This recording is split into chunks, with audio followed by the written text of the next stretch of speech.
We've all been told that the golf swing is rotational, that the hips rotate, that your hips have to spin to create power, but that isn't actually true. I know you're thinking this guy's either crazy or he's an idiot, but doesn't it at least make you wonder, what if something this fundamental is actually wrong? Wouldn't that explain why golf has never quite made sense? Yes, the hips do turn, but they don't rotate in the way you've been told. And rotation is not the source of power.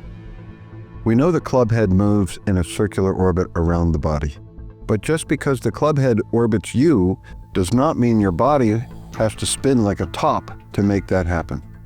If that were true, the club wouldn't orbit at all. It would simply stick straight out as you rotated like a fool. And we know that doesn't actually happen, even though a lot of golfers are trying to do exactly that. Now think about this. When you swing a weight on a string, your arm doesn't rotate like a drill.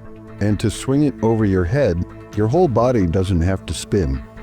The weight moves in a circular orbit because the hand controlling the string leads it, either in a small circular pattern or an oscillating linear motion. And at no point does the arm twist or spin in order to keep the weight moving. Now here's where it gets interesting. If we truly had to rotate our body in the same direction as we swung the club, the proper timing of when and where to apply maximum force would become nearly impossible.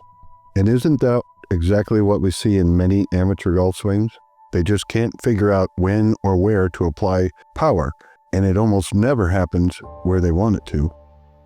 So what actually powers the golf swing? Well, it isn't rotation. It's actually linear hip retraction. Every good player does it, and none of them are consciously aware that they do it.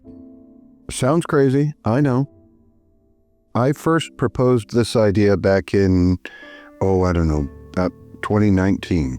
And since then, I've been seeing more and more instructors trying to explain it, but they still don't quite get it.